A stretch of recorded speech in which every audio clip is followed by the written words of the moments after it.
আসসালামু আলাইকুম।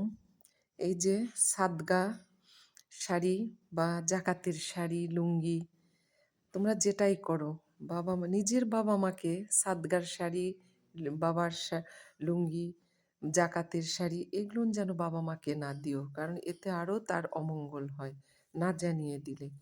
তো যাক, আল্লাহ তাদেরকে হেদায়েত দান করুক যারা এরকম কাজ করে। আল্লাহ ভীষণ নারাজ হয় তাদের উপর। তাদের কোনো দোয়া দরুদই আল্লাহ কবুল করেন না। তো যাই হোক, ভালো মাকে যারা খারাপ বানায় তাদেরকে তো পৃথিবীতে জায়গা নেই, পরকালেও তাদের জায়গা নেই। তো আমি যাদেরকে নিঃস্বার্থ হয়ে উপকার করে এসেছি তাদের থেকেই আমি প্রতারণার শিকার হয়েছি।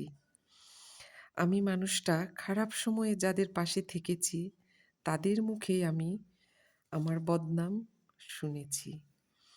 এটাই ফ্যামিলি পলিটিক্স।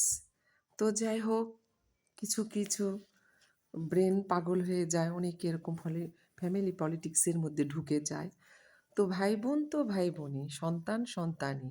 কিন্তু তাই বলে ২ দিনে রাগ হবে বা ইয়া হবে, আজীবন সে একটা ছেলের জন্য বা তার স্বামীর জন্য বাবা-মাকে এমন অপমান করবে, এমন যেন পৃথিবীতে আর কোনো ইতিহাসে না ঘটে।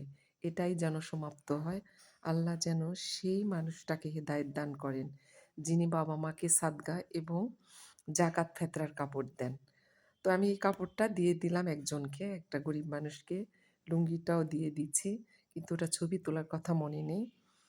তো যাই হোক, আল্লাহ ওই দানগুলো কবুল করুক যে দিয়েছে তার।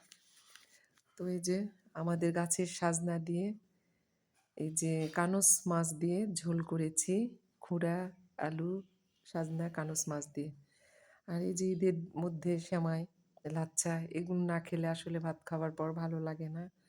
তো আজকে লাচ্ছা দুধ দিয়ে করেছিলাম। তো খেতে ভীষণ মজাই লাগছে এবং লাগলো। আল্লাহ হাফিজ।